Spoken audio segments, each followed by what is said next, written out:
নবনির্বাচিত চেয়ারম্যান আমাদের নেতা মজনুর মেয়ে ও খুব ভালো বক্তব্য রাখে, 7 মাসের ভাষণ এবং অনেক জেলা পর্যায়ে পুরস্কার পেয়েছে।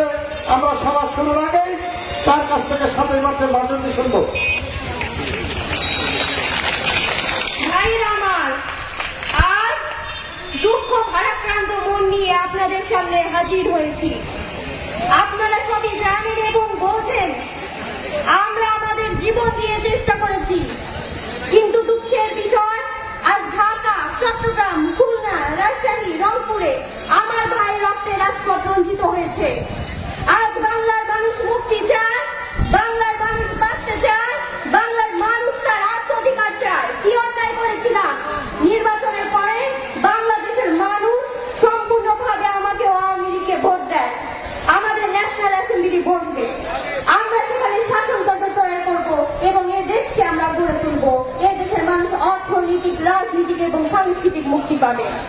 কিন্তু দুঃখের বিষয়, দুঃখের সঙ্গে বলতে হয় 23 বছরের করুণ ইতিহাস, 23 বছরের ইতিহাস বাংলার অত্যাচারে, বাংলার মানুষের রক্তের ইতিহাস, 23 বছরের ইতিহাস মহানারীর আত্মনাদের ইতিহাস, বাংলার ইতিহাস এদেশের মানুষের রক্ত দিয়ে রাজপথ রঞ্জিত করার ইতিহাস। 1952 সালে রক্ত দিয়েছি, 1954 সালে নির্বাচনে জয়লাভ করেও আমরা গদিতে বসতে পারি না। 1958 সালে আইয়ুব খান মার্শাল্লাহ জারি করে 10 বছর পর্যন্ত আমাদের গোলাম করে রেখেছে। 1966 দফার আন্দোলনে 7 জুনে আমার ছেলেদের গুলি করে হত্যা করা হয়েছে। 1969 আন্দোলনে আইয়ুব খানের কত ভয়াবহ, যখন ইয়াহিয়া খান সরকার নিলেন তিনি বললেন দেশের শাসনতন্ত্র দেবেন, গণতন্ত্র দেবেন, আমরা মেনে নিলাম। তারপর অনেক ইতিহাস হয়ে গেল, নির্বাচন হলো। আমি পাকিস্তানের প্রেসিডেন্ট ইয়াহিয়া খান সাহেবের সঙ্গে দেখা করেছি।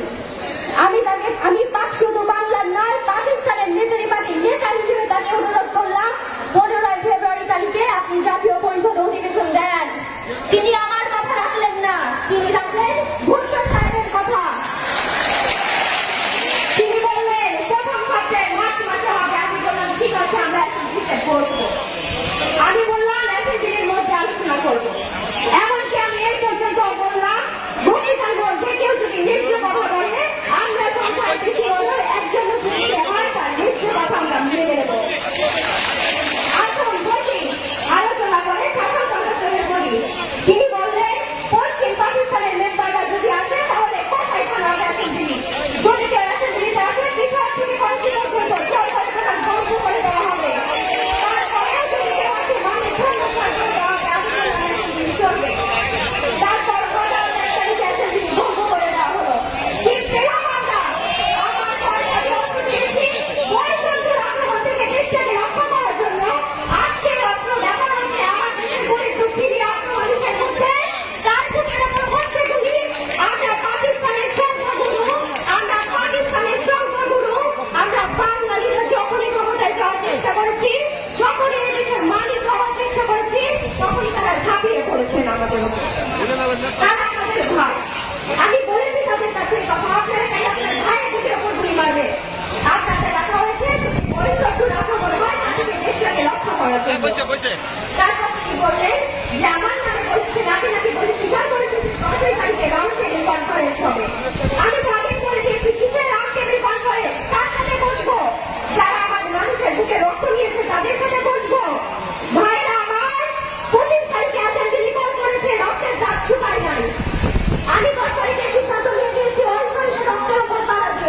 আজকে সেটা বলতে আন্দোলন করতে পারি না। বাংলার মানুষ আমার সেই অধিকার চায় নাই। অ্যাসেম্বলি কল করেছে আমাদের দাবি মানতে হবে। প্রথম সামরিক আইন মাসাল্লাহ উচ্চ করতে হবে। সমস্ত বেসরকারি বাহিনী লোকদের জেলাকে ফেরত যেতে হবে। যেভাবে হত্যা করা হয়েছে তার তদন্ত করতে হবে। আর জনগণের প্রতিনিধির হাতে ক্ষমতা হস্তান্তর করতে হবে। তারপর আমরা ভেবে দেখবো আমরা অ্যাসেম্বলিতে বসতে পারবো কি পারবো না। এর পূর্বে আমরা অ্যাসেম্বলিতে বসতে পারি না। আমি